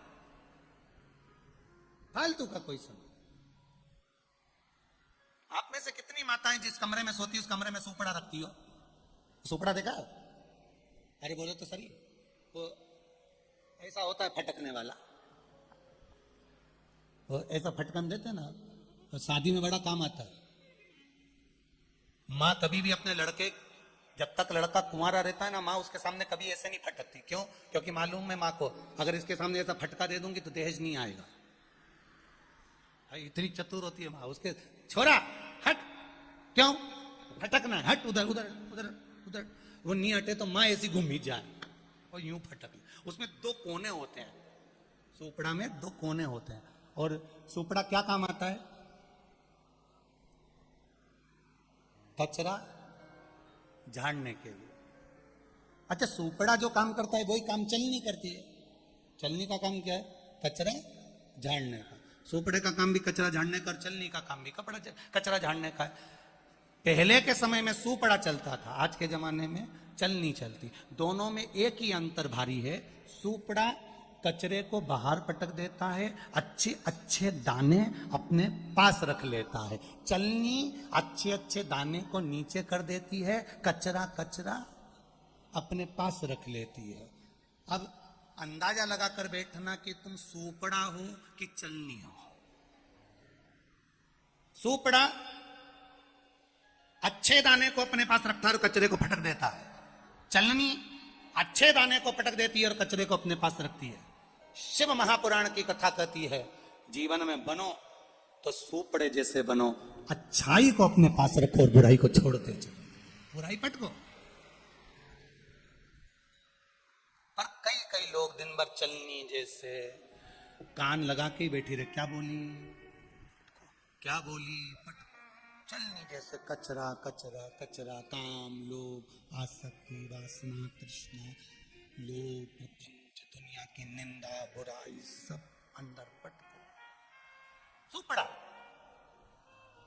बहुत काम।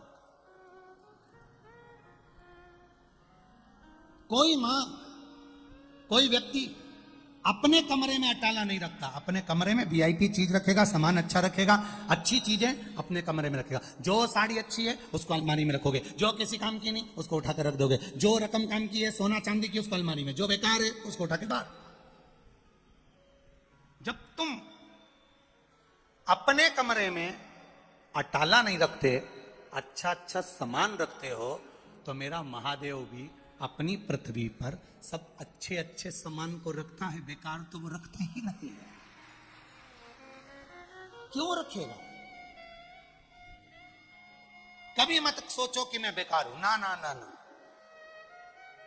कभी नहीं सोचना कि मैं बेकार हूं। महादेव ने अगर आपको रखा है तो अच्छा सोच कर रखा होगा, अच्छा समझ कर।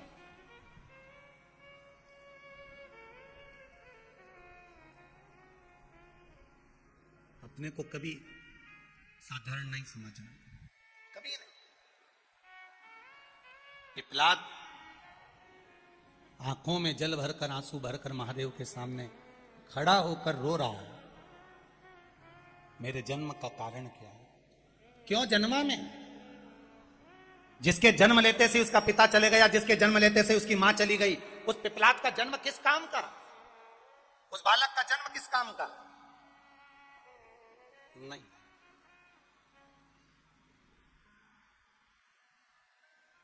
सुनो पिपला,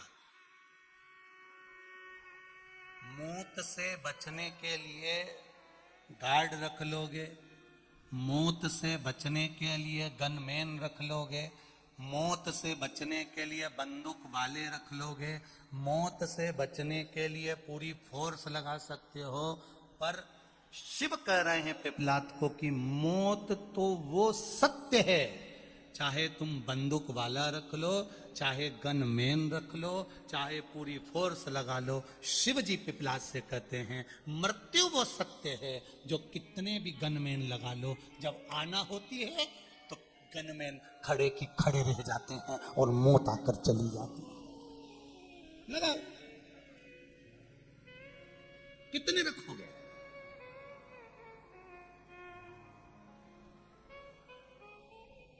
आएगा जब बुलावा तो जाना पड़ेगा, काया कुटीर खाली करना पड़ेगा। ये जितने संबंध दिख रहा है, ये जितने नातेदार रिश्तेदार कुटुंबी दिख रहे हैं, सब छोड़ना पड़ेगा। सब तुम्हारे मरने पर जिस चादर पर सोए होगे चादर फेंक दी जाएगी, जिस गादी पर सोगे गादी फेंक दी जाएगी, जिस कपड़े को पहने रहोगे मरे समय पर वो कपड़ा फेंक दिया जाएगा। पर आज तक कोई सूरमा ऐसा पैदा नहीं हुआ कि पिताजी के गले में सोने की चेन और वो फेंक दे। कपड़े फेंक देंगे, गादी फेंक देंगे, चद्दर फेंक देंगे, उसके चश्मे फेंक देंगे, उसका डंडा फेंक देंगे, पर उसने सालों साल जो गले में चेन पहन के रखी, हाथ में अंगूठी पहन के रखी, कानों में सोने की मुर्की पहन के रखी, कोई कितना भी बाजू में चिपक चिपक के रोएगा, सारी सोने की रकम निकाल लेंगे चोटे, पर वो नहीं। नहीं फेंक पाए। फिर किस काम का, फिर किस काम का? हम तेरी दुनिया में आकर खो गए, कर न पाए हरि भजन और सो गए, कर न पाए हरि भजन और सो आए। अभी गेहूं कट रहा है, चना कट रहा है, फसल कट रही है, सब याद कर रहे हैं। क्यों? तो थारी भाई क्यों नहीं आई फसल काटने? तो थारा काका जी नहीं आया फसल काटने? थारा मामा जी नहीं आया फसल काटने? वो नाना नहीं आया फसल काटने? वो छोरा नहीं आया फसल काटने? अभी फसल कट रही है, सब याद कर रहे हैं। वो क्यों नहीं आया, रोटी क्यों नहीं आई, सामान क्यों नहीं आया, ये क्यों नहीं आया, वो क्यों नहीं आया। तुम्हारे जाने के बाद 1 साल भी पूरा नहीं होता और लोग तुम्हें भूल जाते हैं। कौन याद रखता है कि अब की बार फसल काटने ने काका जी नहीं आया, न काकी जी नहीं आई, ना नाना जी नहीं आया, न फूफा जी नहीं आया, कोई नहीं याद करे साहब। बस मालवा के संत श्री नागर जी महाराज एक बात कहते कि 13 दिन याद करे, क्यों रे नर सुमिरन केवल 13 दिन तक याद करेंगे कि आया नहीं आया, खाया नहीं खाया, उसके बाद कोई याद नहीं करे। कौन याद करे? फिर कोई याद नहीं आएगा। वो कहे ना,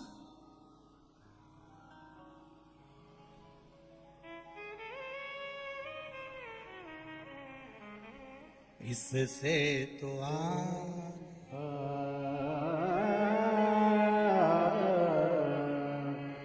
साथी है मित्र गंग के जल बिंदु पान तक,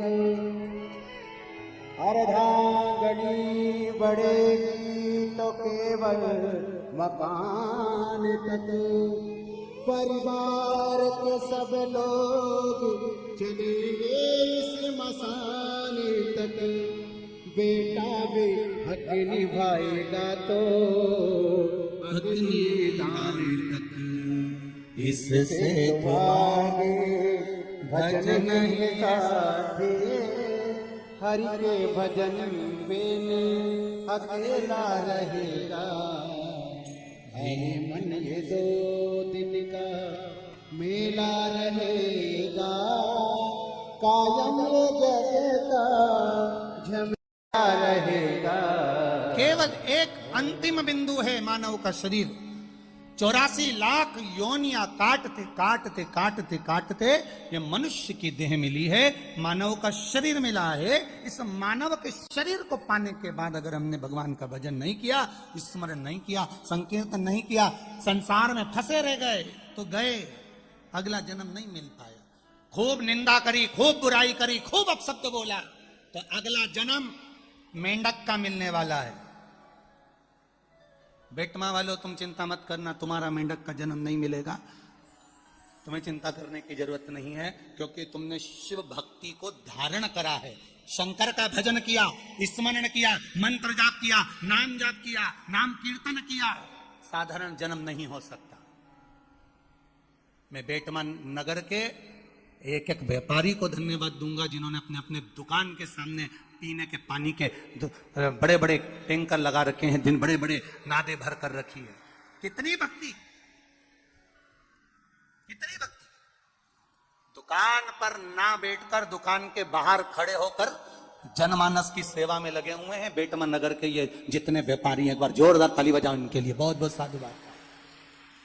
लगे भगवान की भक्ति के लिए, लगे सेवा में। और विशाल भैया पटेल जी को मैं भी धन्यवाद देना चाहूंगा कि वास्तवता ही आपकी मित्र मंडली को साधुवाद है, जो चारों तरफ व्यवस्था को देखने में और चारों तरफ व्यवस्था करने में लगी, हर पल हर घड़ी। इसी को श्रोता कहते हैं और इसी को भगवत प्रेमी कहते हैं। साधुता है, साधु कमाया जिंदगी भर। और बेटमा वालों, बार बार ये शिव पुराण तुम्हारे नगर में नहीं होने वाली। ये मारवाड़ी माहेश्वरी महिला मंडल से पूछना कितने सालों पहले इन्होंने कथा भवन में कराई थी। और वो तो योग संजोग था, देपालपुर कथा हुई थी और यहाँ बब्बी दरबार के हमारा रुकना हुआ था, तो कहीं शंकर जी की भक्ति कहीं किसी रूप में हुई और ये विशाल भैया पटेल जी को कहीं भगवान शिव की ऐसी कृपा हुई जिन्होंने इस बेटमा में शिव महापुराण की कथा करवाई। ये शिव भक्ति, इसका भजन, इसका कीर्तन, इसका स्मरण, ये कोई साधारण नहीं। कमाने के लिए जिंदगी मिल जाएगी, खूब कमाओ, सवेरे 8 बजे से लेकर रात को 10 बजे तक कमाओ, पर 7 दिन शिव महापुराण के मिले, उसमें से भी ये दूसरा दिन तो चल दिया, 5 दिन बचे, 5 में भी आखिरी का दिन यूं निकल जाता है हंसी हंसी में। महाराज, जो जीवन के 7 दिन मिले, उस 7 दिन में जो सेवा करने का मौका मिला है, ये दूसरी बार नहीं मिलेगा। इसको दिल से कर लो, और फिर वो दिल से देता है जब मालूम पड़ता है कि क्या किया। करो सेवा, करो सेवा। शिव पुराण कह रही है भगवान शंकर का सम्मान। मेरा जन्म पिपलाद कर रहा है, मेरा जन्म ऐसे ही हो गया, मैं इन प्राणों को त्याग देता हूं, मेरे प्राणों को मैं समाप्त कर देता हूं? ना ना ना ना ना, नहीं।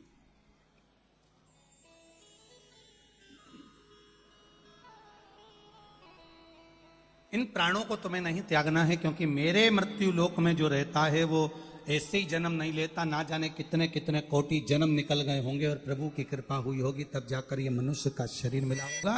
और मानव का शरीर मिल भी गया, और मिलने के बाद अगर इस मानव के शरीर में आप अगर 1 लोटा जल चढ़ा रहे हो, शिव मंदिर जा रहे हो, शिवालय जा रहे हो, शिव महापुराण की कथा सुन रहे हो, तो तुम साधारण नहीं हो सकते। तुम जरूर मेरे महादेव के कोई कृपा पात्र होगे, तुम मेरे महादेव के कोई अच्छे होगे, इसलिए महादेव ने तुमको पकड़ कर रखा है। ये साधारणता नहीं है, साधारणता नहीं है। कितनी सारी पुलिस प्रशासन ने लगा कर रखी है, चारों तरफ पुलिस प्रशासन लगी हुई है, चारों तरफ लगी है। अब इतने सारे पुलिसकर्मी हैं, जरा इन पुलिसकर्मियों को भी जरा सोचो कि अभी तक ये लगते थे कहीं कोई आता था लग जाते थे, कोई आता था लग जाते थे, पर पहली बार ये महादेव के लिए लगे हैं, तो महादेव भी तो इनके लिए कहीं ना कहीं लगा ही मिलेगा, कोई साधारण तो नहीं हो सकता ना। लगे, कोई आया वहां लगे, कोई आया वहां लगे, कोई कार्यक्रम हुआ वहां लगे, कोई कार्यक्रम हुआ। पर आज जो मौका मिला है शंकर के चरणों में लगने का, शिव तत्व की ओर लगने का, शंकर की भक्ति में लगने का, शिव महापुराण में लगने का, इसका सुख खाली नहीं जा सकता, इसका आनंद खाली नहीं जा सकता। एक क्षण भी अगर शिव पुराण सुनिए खाली नहीं जा सकता, एक क्षण भी अगर सुनिए खाली नहीं जाए।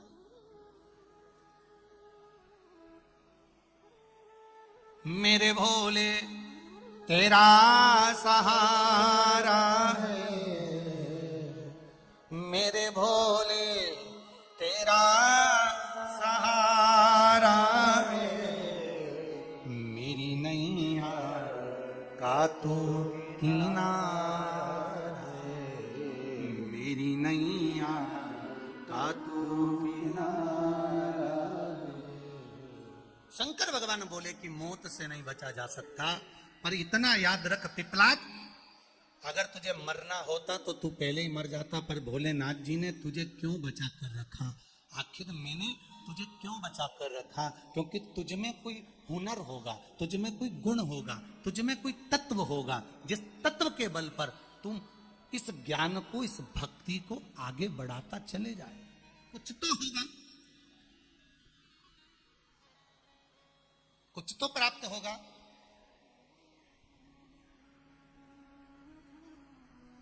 बहुत ध्यान देना, पूरी दुनिया तुम्हारा पांव खींचकर तुम्हें नीचे गिराने का प्रयास करेगी, पर चिंता मत करना, जिस हाथ से तुमने महादेव को जल चढ़ाया है, वो हाथ महादेव ने पहली बार जल चढ़ाने वाले का पकड़ कर रख लिया है।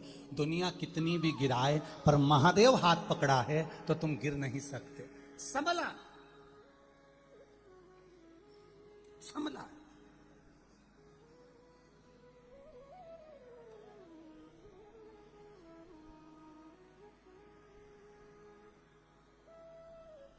एक बार अगर महादेव से मिलन हो गया तो फिर क्या घबराना।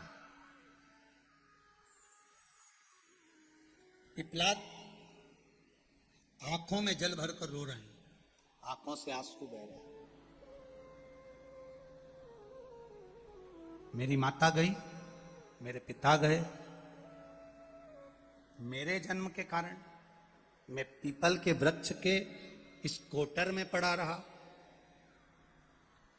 क्या मैंने कोई पूर्व में पाप कर दिया था जो आज इतना भोगना पड़ रहा? एक शिष्य ने गुरुजी से पूछा, गुरुदेव मेरे मन में एक संशय है, क्या आप उसका उत्तर देंगे? गुरुजी ने कहा, बोलो क्या संशय है तेरे मन में? गुरुजी, मेरे मन में संशय इतना है कि भगवान दुख क्यों देता है, भगवान तकलीफ क्यों देता है, भगवान कष्ट क्यों देता है, भगवान सबको सुखी क्यों नहीं कर देता?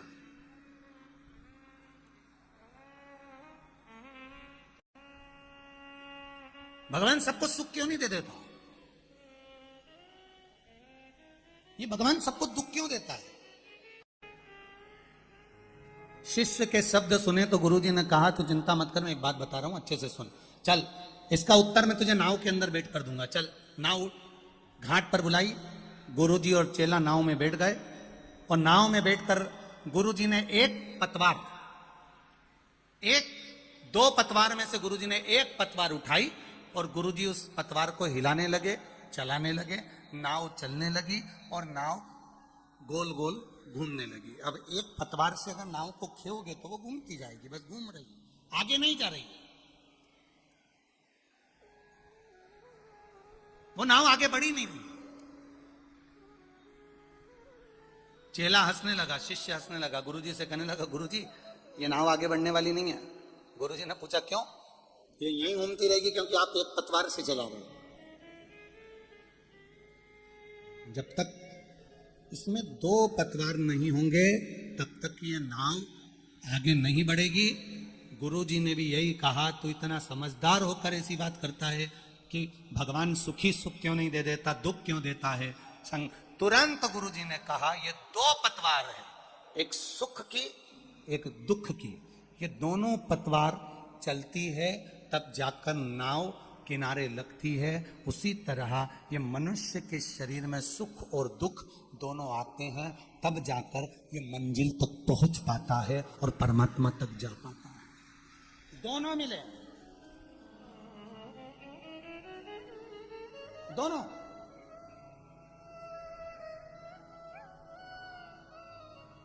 सुख भी आ रहा है और दुख भी आ रहा है, दोनों पतवार चलती रहेगी। कोई बाबा जोगी, कोई संत महात्मा, सन्यासी, तपस्वी, साधक, उपासक, कोई बाबा, कोई जोगी, कोई सन्यासी, कोई तपस्वी, कोई साधक, कोई उपासक, कोई महात्मा तुमसे कह दे कि तुम मेरे पास में आकर बैठ जाओ, तुम्हारे को जीवन में दुख नहीं आने दूंगा, तुम्हें दुख नहीं आने दूंगा, तुम मेरे पास आकर बैठ जाओ, तो समझ लेना पक्का झूठेला, पक्का झूठेला। अगर कोई तुमसे कहे कि मेरे पास आकर बैठ जाओ, मैं तुम्हें दुख नहीं आने दूंगा, तकलीफ नहीं आने दूंगा, कष्ट नहीं आने दूंगा, शिव महापुराण की कथा कहती है ऐसा कोई महात्मा, ऐसा कोई संत, ऐसा कोई साधु नहीं जो कह दे कि तुम्हारी जिंदगी में दुख नहीं आएगा। शिव महापुराण की कथा कहती है पूर्व में किए गए कर्म का भोग तुम्हें भोगना ही पड़ेगा, इसलिए जिंदगी में दुख हर पल, हर घड़ी, हर क्षण सुख के साथ आता ही रहेगा, चाहे कोई भी हो। रामकृष्ण परमहंस जी कितने बड़े संत थे। माँ देवी, जगतजननी दुर्गा, शारदा, भवानी, अम्बे, भद्रकाली रामकृष्ण परमहंस जी के सामने आकर खड़ी हो जाती थी और रामकृष्ण परमहंस उस माँ काली से बात करते थे, माँ दुर्गा से बात करते थे। फिर भी रामकृष्ण परमहंस जी के कंठ में बड़ा रोग हो गया था। रामकृष्ण परमहंस जी को एक बड़ी बीमारी हो गई, रोग हो गया, कष्ट आ गया, कैंसर जैसा रोग सम्मुख में आ गया, आंखों में जल भरा। रामकृष्ण परमहंस जी रो रहे थे। एक बार उनकी आंखों में जल भरा हुआ था। स्वामी विवेकानंद जी ने पूछ लिया, गुरुदेव आप रो रहे हो क्यों? रामकृष्ण परमहंस जी कह रहे हैं, मैं इस रोग के कारण नहीं रो रहा, मैं तो इसलिए आंख में आंसू भरकर रो रहा हूं कि मेरे प्रभु ने अच्छा हुआ इस मनुष्य के शरीर में मेरे पूर्व के पाप को काट दिया, नहीं तो मुझे फिर जन्म लेना पड़ता, फिर जन्म लेकर भोगना पड़ता, फिर जन्म लेना पड़ता, फिर भोगना पड़ता। इसलिए एक जन्म में कट जाए तो अच्छा है, बार बार जन्म लेने से कोई मतलब नहीं। क्यों जन्म ले? कोई कहे तुमसे हमारे पास आकर बैठ जाओ दुख नहीं आएगा, हमारे पास आकर बैठ जाओ कष्ट नहीं आएगा, हमारे पास आकर बैठ जाओ बीमारी नहीं आएगी, हमारे पास आकर बैठ जाओ ये नहीं होगा। ना ना ना ना, शिव महापुराण की कथा कर रही है दुनिया में कोई तन दुखी, कोई मन दुखी, कोई धन बिन रहत उदास, तुलसी या संसार में सुखी राम का दास। जो परमात्मा के चरणों में बैठा है वो उतनी देर सुखी है। और सुख किसको कहते हैं? शिव पुराण कहती है दुख आएगा, कष्ट आएगा, पर तुम जो शंकर भगवान का भजन करते हो, एक लोटा जल चढ़ाते हो, शिव को बेलपत्र चढ़ाते हो, एक चावल का दाना चढ़ाते हो, एक फूल की पंखड़ी चढ़ाते हो, या मंदिर में जाकर झाड़ू पोछा लगा देते हो, शिव महापुराण की कथा कहती है उससे दुख धीरे धीरे धीरे धीरे धीरे धीरे भजन के बल पर कटता चले जाता है। और जब वो दुख कटता है फिर सुख आकर खड़ा हो जाता है, फिर प्राप्त होता है। आएगा, उसको काटने का तरीका भी तुम्हें आना चाहिए। आएगा।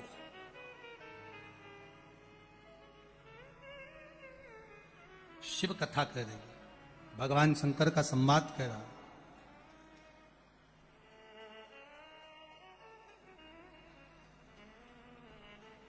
आए जीवन में दुख भी आएगा सुख भी आएगा, पर दोनों में सम रहिए। 3 नशे सबसे बुरे होते हैं। कितने नशे? बोलो बोलो जम के बोलो। 3 नशे सबसे बुरे होते हैं। पहला मदिरा का नशा, दूसरा अहंकार का नशा, तीसरा धन का नशा, संपदा पैसे का नशा। मदिरा का नशा 8 घंटे में उतर सकता है। अहंकार का नशा, अभिमत्ता का नशा 10-12 घंटे में उतर सकता है। पर धन का जो नशा होता है वो मरते दम तक नहीं उतर पाता। बड़ा कठिन है उस धन के नशे को कम करना। इसीलिए शिव महापुराण की कथा कहती है कि भगवान के मंदिर में जाकर थोड़ी बुआरी लगा लो, थोड़ी झाड़ू लगा लो, थोड़ा पोछा लगा लो, थोड़ा सफाई कर लो। क्या होगा उससे? तुम्हारे भीतर अभिमान नहीं पनपेगा, तुम्हारे भीतर अहंकार नहीं पनकेगा, तुम्हारे भीतर अभिमत्ता नहीं पनपेगी, और तुम भगवान की शरणागति में पड़े रहो।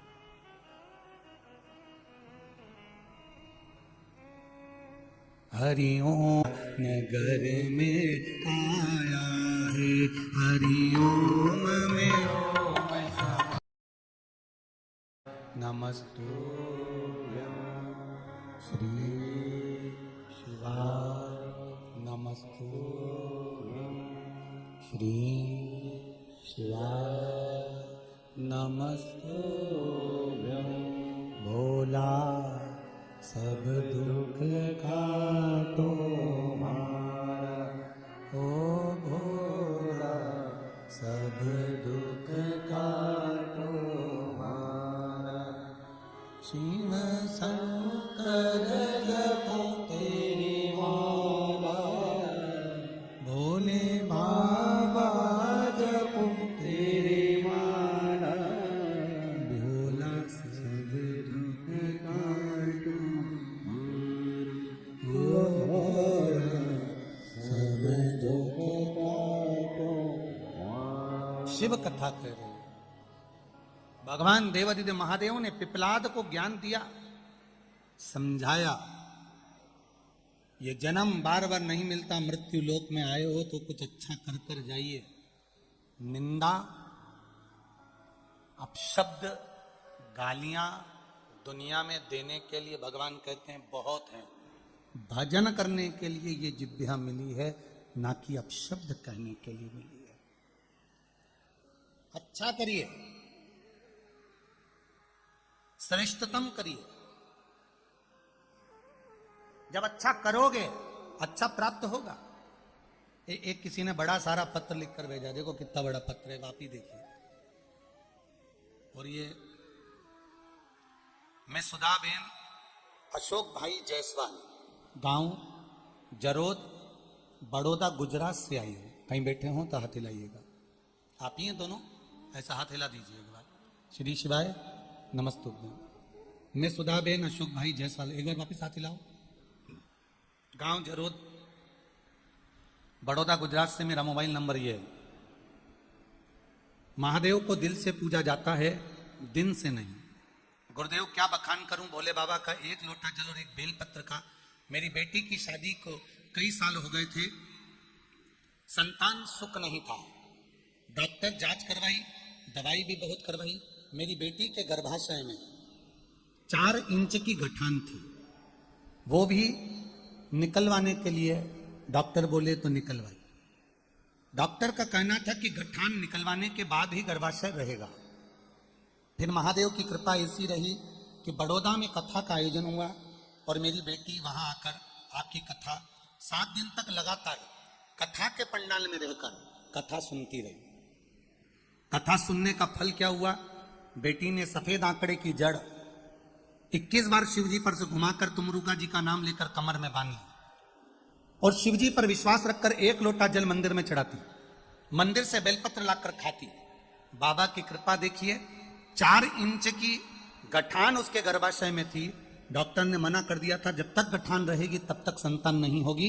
बाबा की कृपा देखिए गुरुदेव, ऐसी कृपा हुई कि गठान भी चली गई और गर्भ भी ठहर गया और मेरी बेटी की कृपा बाबा देवादिदेव महादेव ने कर दी। ये शिव तत्व है। बैठिए बैठिए जायसवाल जी, श्री शिवाय नमस्तुभ्यं। ये शिव तत्व है, घड़ी है वो घड़ी। फिर कहूंगा बेटमा वालों, हाथ से ये समय चूक ना जाओ। कई लोग सोचते होंगे हमारे यहाँ टीवी पर कथा आ रही है, हमारे घर में सुन रहे हैं, इतनी भीड़ हो रही है, कौन जाए कौन जाए कौन जाए। शिव महापुराण की कथा कहती है जो शंकर के दरवाजे का धक्का खा लेता है फिर वो दुनिया के धक्के नहीं खा पाता है। इतना स्मरण अपनी जिंदगी में रखें।